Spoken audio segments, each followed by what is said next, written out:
Hello दोस्तों, मैं शिवम कुमार अपने YouTube channel SV coaching classes में आपका हार्दिक स्वागत एवं अभिनंदन करता हूं। तो आज हम पढ़ेंगे क्लास 10th की इंग्लिश में most important central idea fire and ice, जिसके पोएट्स हैं रॉबर्ट फ्रॉस्ट, है ना।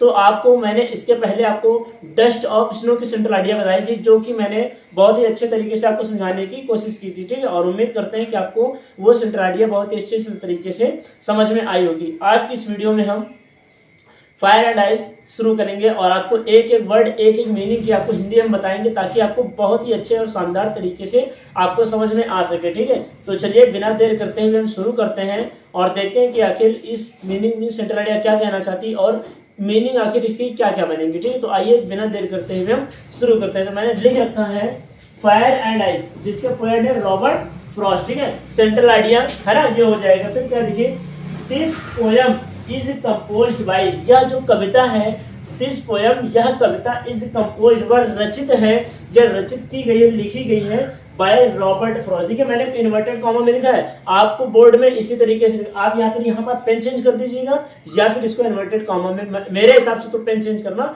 बेटर रहेगा, ठीक है। तो रॉबर्ट फ्रॉस्ट ने रचित कर रखा है। फिर क्या, इट मीन्स यह अ शॉर्ट ब्यूटीफुल पोएम, यह एक छोटी सी सुंदर कविता है। इट मीन्स यह, इट मीन्स है, अ शॉर्ट मीन्स एक छोटी सी, ब्यूटीफुल सुंदर, और पोएम मीन्स कविता। तो यह एक बहुत ही छोटी सी सुंदर कविता है, ठीक है। फिर क्या है आगे, द पोएट हैज ट्राइड, जो कवि है, हैज ट्राइड उसने कोशिश की है, यहाँ ट्राइड मीन्स कोशिश करना, तो कवि ने कोशिश की है to bring difference, bring means बताने की, डिफरेंस में अंतरों को, मीन्स अंतर बताने की कोशिश की है, किसके बीच, between the fire and ice, between means के बीच में, द फायर एंड आइस। देखिए यहाँ पर मैंने फायर लिखा, एंड आइस मैंने नहीं लिखा है, आप लिख दीजिएगा, मैं भूल गया हूँ, चलिए लिख ही देते हैं, हम ही लिख देते हैं ना।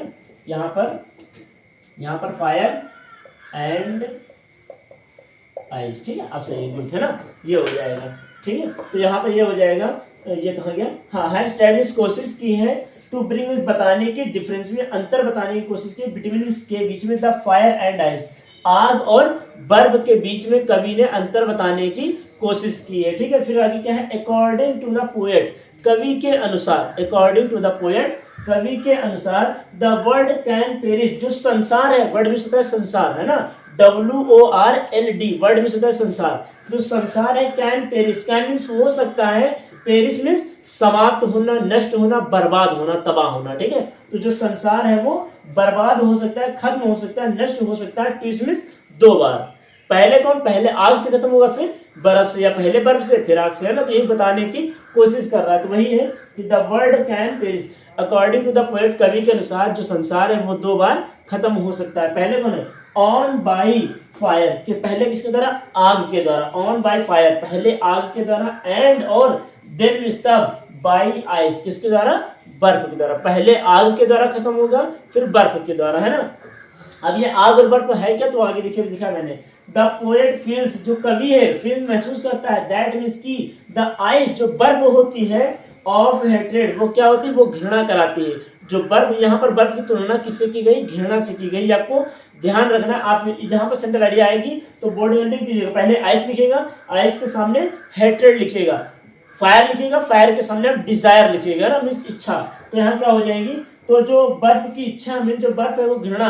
अब यहाँ क्या, घृणा इज एज पावरफुल, घृणा उतनी ही, इज एज का मतलब उतनी ही, तो घृणा उतनी ही शक्तिशाली है जितने की द फायर ऑफ डिजायर, जितने की, जितना की मतलब इच्छा, है ना, फायर ऑफ डिजायर मतलब चाहने की इच्छा, कर सकते हो, कहते नहीं कि जिसके पास गाड़ी आ जाए तो वो और डिमांड करता है, जिसके पास छोटा सा घर हो वो महल की डिमांड करता है। तो ये सब क्या है, इच्छाएं तो है, इंसान की कभी इच्छाएं खत्म नहीं होंगी, और जब इच्छाएं खत्म नहीं होंगी तो दुनिया में जो अब एक दूसरे को देखकर कंपैरिजन होती है ना, भाई वो उनको देखकर घृणा करते हैं, वो उनको देखकर कहते हैं कि मेरे पास ये होता, तो इसी तरह जो आपका संसार है वो खत्म हो जाएगा। यही कवि कहना चाह रहे हैं कि जो घृणा है उतनी ही खतरनाक है जितने की पाने की इच्छा, है ना, ये हो जाएगा। फिर क्या है, टू ब्रिंग कंप्लीट, और इस प्रकार से ब्रिंग कंप्लीट, पूर्ण रूप से, एंड ऑफ दिस वर्ल्ड, इस संसार का क्या हो जाएगा, यह संसार जो आपका वो खत्म हो जाएगा ना, टू ब्रिंग कंप्लीट, खत्म हो जाएगा, एंड में संसार, है ना, खत्म हो जाएगा, ऑफ दिस वर्ल्ड, इस संसार,